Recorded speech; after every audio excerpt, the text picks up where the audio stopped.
Assalamu alaikum. I'm Masad Akbar and you are watching Study Page.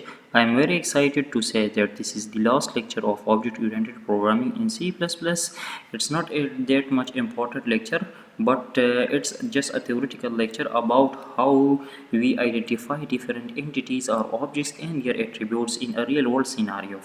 Because as a programmer, you will work in industry or you will work individually but will develop softwares. So how will you understand real world system and how will you extract entities and their attributes from it? So the lecture title is Identification of Objects and Their Relationships. Identification of objects and their relationship is a crucial step in software design analysis. It involves identifying the key entities or objects in a system and understanding how they interact with each other. जब भी आप एक software बनाते हैं तो सबसे पहले step ये होता है रिक्वायरमेंट एनालिसिस में कि हमारे पास इसके अंदर ऑब्जेक्ट्स या एंटिटीज़ कौन कौन से है और एक दूसरे के साथ वो इंटरेक्शन किस तरह करता है, हर एक ऑब्जेक्ट या एंटिटी के एट्रीब्यूट्स कौन कौन से है. सो identify objects. Start by analyzing the problem domain and identify the main entities or objects involved. सबसे पहले आप प्रॉब्लम डोमेन को स्टडी करेंगे, उन सिनारियोज़ को स्टडी करेंगे, उस इन्वायरमेंट को स्टडी करेंगे और उसमें कोशिश करेंगे आप इसमें मेन जो एंटिटीज़ है जो सिस्टम में इन्वॉल्व है वो उनको आप आइडेंटिफाई कर दे, रिकॉग्नाइज कर दे. These objects represent the key elements in the system. ये जो ऑब्जेक्ट आप आइडेंटिफाई कर रहे हैं ये आपकी सॉफ्टवेयर सिस्टम का मेन पार्ट होगा. Look for noun and pronoun phrases in the problem description, requirements, or user stories that suggest potential objects. Requirement analysis या requirement gathering के मुख्तलिफ तरीके होते हैं. उसमें आप इन्वायरमेंट को ख़ुद भी देख लेते हैं, यूज़र से इंटरव्यूज़ भी करते हैं और उनके जो है पुराने जो काम वगैरह होते हैं उनको भी आप स्टडी करते हैं, उनके मैनुअल डॉक्यूमेंट्स को आप स्टडी करते हैं. तो आपने उनमें से फिर ऑब्जेक्ट्स को आइडेंटिफाई करना होगा. तो एक तरीका ये है कि हर वो नाउन्स या प्रोनाउंस जो है वो ऑब्जेक्ट्स होते हैं. फॉर एग्जांपल अगर यहाँ पर हमारे पास एग्जांपल गिवन है, in a library management system objects like the book, library and customer could be identified. अगर आप किसी लाइब्रेरी सिस्टम को स्टडी करते हैं तो उसमें आपको बुक मिलेगा, library, customer and so on. तो ये हमारे पास सारे नाउन्स हैं और ये हमारे पास मेन एंटिटीज़ है, ये हमारे पास मेन ऑब्जेक्ट्स हैं. Define object characteristic. ऑब्जेक्ट्स अगर आपने आइडेंटिफाई कर दी तो उसके बाद आपने ऑब्जेक्ट्स की कैरेक्टरिस्टिक्स को डिफाइन करना है. So for each identified object determine its characteristics और एट्रीब्यूट्स. फॉर एग्जांपल बुक के एट्रीब्यूट्स कौन कौन से हैं, किसका सीरियल नंबर होता है, इसका टाइटल होता है, इसके नंबर ऑफ पेजेस होते हैं, पब्लिशर कौन है, etcetera. So these are the characteristics of book object.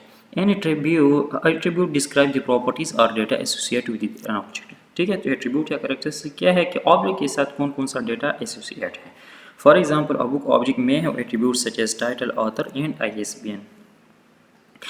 Analyse the object relationship. ठीक है, ऑब्जेक्ट आ गए, आप ऑब्जेक्ट के एट्रीब्यूट्स आ गए. अभी डिफरेंट ऑब्जेक्ट के दरमियान रिलेशनशिप क्या है. ठीक है, so examine how objects are related to each other and how they interact. किस तरह ये दोनों डिफरेंट ऑब्जेक्ट एक दूसरे के साथ इंटरेक्शन करते हैं, इनके दरमियान रिलेशनशिप किस तरह है. In C++, relationship between object is established through various mechanisms such as composition, aggregation and inheritance. जब आपने ऑब्जेक्ट्स के अंदर जो है रिलेशनशिप डिफाइन कर दिया तो उसको फिर प्रोग्राम करने के लिए C++ के अंदर हमारे पास यही तरीके है, कंपोजिशन है, एग्रीगेशन है, इनहेरिटेंस है. इनहेरिटेंस तो हमने पढ़ लिया है, आप लोगों को पता है, ये बाकी दो भी यहाँ पर हम देख लेंगे. These mechanisms help in creating complex relationships and interactions among objects in a program. ठीक है, तो जितनी भी हमारे पास रिलेशनशिप्स होते हैं रियल वर्ल्ड में हम इन तरीक़ों के साथ प्रोग्रामिंग के अंदर हम उनको रिप्रेजेंट कर सकते हैं. Let us discuss each of these relationships in detail. Number first, composition. So composition represent has a relationship where one object is composed of one or more other objects. तो composition जो है normally English में अगर आप for example composition को identify करते हैं तो हैज़ अ रिलेशनशिप जो होता है वो हमारे पास कंपोजिशन होता है. ठीक है, फॉर एग्जांपल यहाँ पर एग्जांपल गिवन है. In this relationship the compose object can not exist without the owner object. Composition में क्या है कि आप चाहते हैं कि फॉर एग्जांपल यहाँ पर एग्जांपल गिवन है कि car has engine.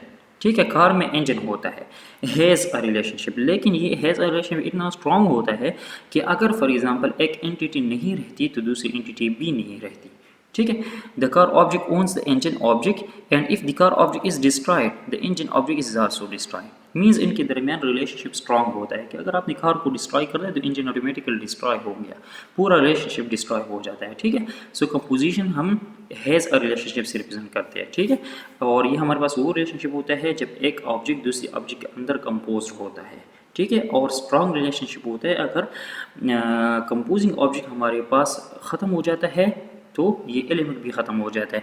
Then second, aggregation. Aggregation also represent has a relationship but unlike composition the aggregated object can exist independently of the owner object. Aggregation relationship भी हम identify करते हैं using the word has a, लेकिन composition की तरह ये इतना strong नहीं होता कि आप जब एग्रीगेटेड ऑब्जेक्ट जो है वो डिस्ट्रॉय कर दे तो पूरा रिलेशनशिप या दूसरा ऑब्जेक्ट भी डिस्ट्रॉय होता है, इस तरह ये नहीं है। In this relationship the owner object hold reference और pointer to the aggregated object, ठीक है। इसमें क्या होता है कि ओनर जो है वो इस सिर्फ एग्रीगेटेड ऑब्जेक्ट को रेफरेंस करता है या उसको पॉइंट करता है, बाकी दोनों जो है अलग अलग एग्जिस्ट करते हैं, ठीक है। If the owner object is destroyed the aggregated object can still exist, तो उसका उलट है, ठीक है। कंपोजिशन का उलट है, अगर आप ओनर ऑब्जेक्ट को डिस्ट्रॉय करते हैं तो एग्रीगेटेड ऑब्जेक्ट फिर भी एग्जिस्ट करता है। फॉर एग्जांपल गिवन है यहाँ पर, for example university class that aggregates a set of students objects, the university object में contain data structure, a set of or map to store the student objects. The student object can associate with the university but they can still exist as individual entities. मतलब क्या है कि for example हमारे पास university को हम implement करते हैं इन programming, या यूनिवर्सिटी के एग्जांपल को ले लें, उसमें क्लास होता है, क्लास के अंदर स्टूडेंट्स होते हैं।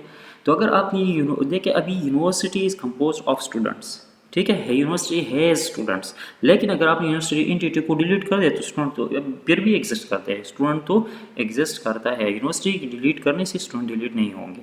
So this is called aggregation, ठीक है, कंपोजिशन की तरह है, लेकिन एक ऑब्जेक्ट की डिलीट करने से दूसरा डिलीट नहीं होता।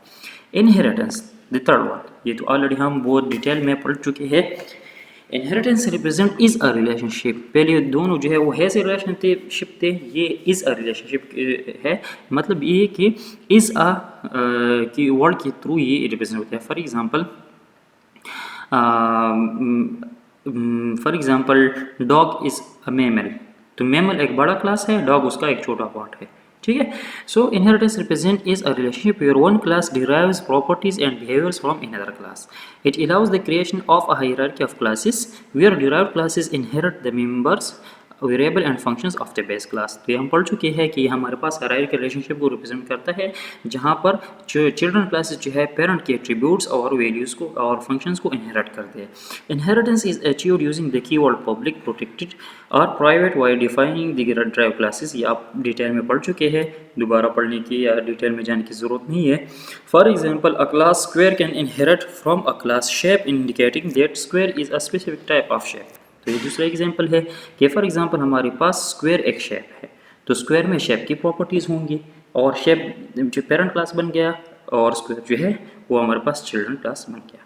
इस्टेब्लिश रिलेशनशिप, अब ये रिलेशनशिप को इस्टेब्लिश किस तरह करेंगे, ठीक है, आइडेंटिफाई हो गई, पहले हमने एंटिटीज़ आइडेंटिफाई कर दी, फिर एंटिटीज़ के एट्रीब्यूट्स, फिर उनके दरमियान रिलेशनशिप। अभी रिलेशनशिप को हम establish किस तरह करेंगे। So based on the analysis of object relationship establish the appropriate relationship between the objects. जो रियल वर्ल्ड रिलेशनशिप है उसी तरह रिलेशनशिप हम यहाँ पर एस्टेब्लिश करेंगे। यूज कंपोजिशन, एग्रीगेशन और inheritance as necessary to model the desired connection and independencies. उनको हम रियल वर्ल्ड एंटिटीज़ को हम एनालाइज करेंगे कि इन दो, फॉर एग्जांपल 2 या 3 एंटिटीज़ के दरमियान रिलेशनशिप क्या है, तो वो या हम कंपोजिशन, एग्रीगेशन या इनहेरिटेंस के थ्रू मॉडल कर सकते हैं, उसके थ्रू हम इसको मॉडल करेंगे। Consider the cardinality and multiplicity of relationship, क्या मतलब कि आया ये रिलेशनशिप खामखा होगा, ज़रूर होगा या नहीं। तो अगर ज़रूर होगा तो हम कहते हैं कि इसकी कार्डिनलिटी 1 है, अगर ज़रूर नहीं ऑप्शनल है, फॉर एग्जांपल एक ऑब्जेक्ट दूसरे के साथ या रिलेट होगा या नहीं होगा, कोई मसला नहीं, तो हम कहते हैं इसकी कार्डिनलिटी 0 है। तो हम ये देखेंगे। दूसरा ये कि मल्टीप्लिसिटी, कि एक ऑब्जेक्ट दूसरी ऑब्जेक्ट के साथ तो ठीक है रिलेट होगा, रिलेशन होगा, लेकिन इनके इंस्टेंसेस के कितने, मतलब इसका एक ऑब्जेक्ट का एक इंस्टेंस दूसरे के एक के साथ रिलेट होगा या नहीं, एक ऑब्जेक्ट के एक इंस्टेंस का रिलेशन दूसरे ऑब्जेक्ट के मल्टीपल इंस्टेंसेस के साथ हो सकता है। This is called multiplicity of the relationship. तो ये रिलेशनशिप हम इस तरह थोड़ा सा आइडेंटिफाई करेंगे। For example, how many objects are involve and the nature of the object, one to one, one to many और मेनी टू मेनी। ठीक है, एक ऑब्जेक्ट एक के साथ रिलेट है या एक ऑब्जेक्ट मल्टीपल के साथ रिलेट है या मल्टीपल ऑब्जेक्ट्स मल्टीपल के साथ रिलेट है। सो this is a type of analysis for establishing relationships. Refine and validate. Continuously refine and validate the identify objects and the relationship. मतलब ये कि एक आइट्रेटिव अप्रोच है, बार बार आप आइडेंटिफाई करेंगे और वैलिडेट करेंगे। Ensure that the objects represent the real world entities accurately and the relationship capture the intended interactions. ठीक है, बार बार क्यों करेंगे? ताकि हम सही तरीके से रियल वर्ल्ड सिस्टम को मॉडल कर सकें, इम्प्लीमेंट कर सकें। जो रियल वर्ल्ड में उनके दरमियान रिलेशनशिप्स होते हैं उसी तरह सॉफ्टवेयर के अंदर भी होना चाहिए। Iterate through this process as you gain a deeper understanding of the system requirements. अगर आपने एक दफ़ा फॉर एग्जांपल चीज़ों को मॉडल कर दिया, फिर आपको सही अंडरस्टैंडिंग आ गई, फिर मॉडल कर दे, फिर सही अंडरस्टैंडिंग आ गई फॉर एग्जांपल, फिर मॉडल कर दे, तो आपका सिस्टम और रिफाइन हो जाएगा। यहाँ पर एक नोट गिवन है, note that identifying objects and the relationship is an iterative process and may require collaboration with stakeholders, domain expert and other members of the development team. तो ये एक आइटरेटिव प्रोसेस है। Iterative means बार बार आपने करना होगा और इसमें अपने स्टेक होल्डर, डोमेन एक्सपर्ट और सिस्टम के और जो बंदे इन्वॉल्व होते हैं उनके साथ बार बार मिलना होगा, उनसे चीज़ें वैलिडेट करनी होंगी। It's essential to have a clear understanding of the problem domain and the requirements to make informed decision about object identification and relationship modelling. ठीक है, तो डीप अंडरस्टैंडिंग जो है, आप जब आप सिस्टम बनाते हैं तो डीप अंडरस्टैंडिंग सिस्टम का लेना ज़रूरी होता है ताकि किसी तरीके से आप सिस्टम को बना सकें, उनके ऑब्जेक्ट एंटिटीज़ को मॉडल कर सकें। ठीक है, so thank you so much for watching. This is the last lecture of object oriented programming. Congratulations for successful completion of the course. हमारे चैनल के ऊपर और भी बहुत कोर्सेज है। For example, web design and development का course है, object oriented programming का कोर्स हो गया, प्रोग्रामिंग फंडामेंटल्स का कोर्स है। तो काइंडली चैनल को सब्सक्राइब कर दे, अपने फ्रेंड्स के साथ शेयर कर दे, और अगर आपको कहीं पर भी कोई प्रॉब्लम हो तो आप बिल्कुल कमेंट कर सकते हैं। Thank you so much once again and congratulation. अल्लाह हाफिज़।